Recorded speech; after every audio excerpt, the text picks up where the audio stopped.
Hi, everyone. My name is Allison Rodman, founder of The Learning Loop, and I am so excited to welcome you to this week's Learning Lift, Decluttering Our Spaces. I have a very special guest joining us, my friend and teacher coach, Tammy. Tammy, go ahead and introduce yourself. Tell everyone some of the work that you've been engaged in and what you're really excited about right now. Thanks, Sally. I'm so excited to be here with you today. My name is Tammy Musiowsky-Borneman. I know it's a long name for a lot of people, but that's how you say them together. I am a teacher coach, former classroom teacher at the elementary level. Right now, I am working with teachers on a one-to-one basis, looking at organizing teaching spaces. So that means their classroom physical spaces or their teaching materials. When working with teacher teams or with schools, I also do webinars and workshops, and that's usually around redesigning learning experiences for students, as well as a whole child approach to education. So that's me in a nutshell. Tammy, I know that you've had an opportunity to work with educators internationally. When you are coaching them, what are some of the most common challenges that you see, particularly as it relates to organizing our spaces? Because we've got a lot of stuff. So talk us through that. Yeah, there are a lot of spaces to declutter, especially now in the digital space. So I am getting more questions about organizing digital files and what are some things to kind of streamline what's happening.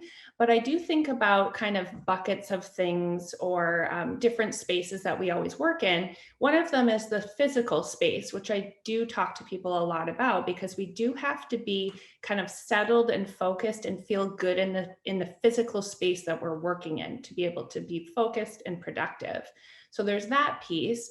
And then there's also all of those inner pieces like our planning guides and our teaching materials and all of those pieces, the resources we need to be able to teach or lead teachers.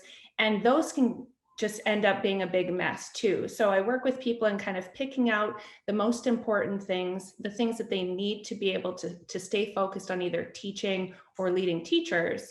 And then additionally, that digital space is, okay, how can we kind of streamline what you already have and not add something else that seems like it might be a good tool to use, but do you really need it? Or how can we already use the tools that we're using already, but just use them more efficiently or streamline all of those pieces that might fit under a larger umbrella. So that's kind of where I am at personally, as well as when I work with teachers.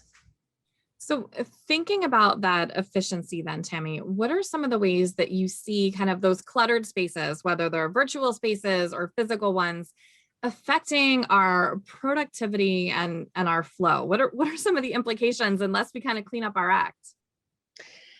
There's actually more implications than we realize, I think, sometimes. So we often think that, oh, it's okay, I'll just kind of shove this to the side or I'll make a pile over here and that's, that'll be fine. But then it ends up distracting us. So then we either keep looking at it or we're thinking about what we might do with those things. And I know that there's people that can operate kind of in a kind of like a mess. They might call it their own kind of productive, messy space. And we all have those things, right? Where the space is ours as long as we can work in it. But it does, and it can impede on your focus, right? So, and your productivity. So how much time are you spending looking for something that you need often? Or how much mental energy are you using to try to think of, okay, well, if I just had this better set up, then maybe I'd be able to be more productive with my time. So how much mental energy are we actually using thinking about those things that we probably don't need to if we just had a better system set up in our spaces? So educators that I'm working with right now are more overwhelmed than perhaps we have ever been, right? What are 2 or 3 tips that you can share with us to help us kind of rein it all in and feel a little bit more organized? I think teachers can really think about their emotional state, right? So how do you feel when you're working in the space that you're in all the time? And what makes you feel that way? Or what doesn't make you feel that way? So kind of taking out the things that maybe are causing that bit of unnecessary stress removing those pieces and then adding to some of that comfort, because a lot of us are still working at home. Some people are transitioning back into schools. And so whatever the space is, you really have to find what's going to keep your stress low, right? Because there's so many other stressors, and we don't want extra stuff causing the stress when we really don't need it to. So last question, how can viewers find you? Do you have any resources that you can share with us so that as we're starting to take these steps, we can kind of up level our game a little bit? Sure, yeah. I think probably the easiest way to find me is either on Twitter or Instagram, because my handle is the same. It's at TMUS_ED.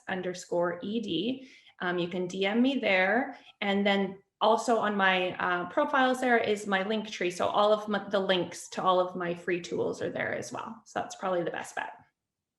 Awesome. Thank you so much, Tammy. I really appreciate you joining us this week. I would love to hear from all of you about some of the ways that you are decluttering your spaces. So please tag both of us and let us know, how are you making this come to life, whether it's in the classroom or in your office, so that you are feeling just a little bit more focused and a little bit more aligned as we try and wrap up the school year together. Thanks again, Tammy. We really appreciate it. Thanks, Allie.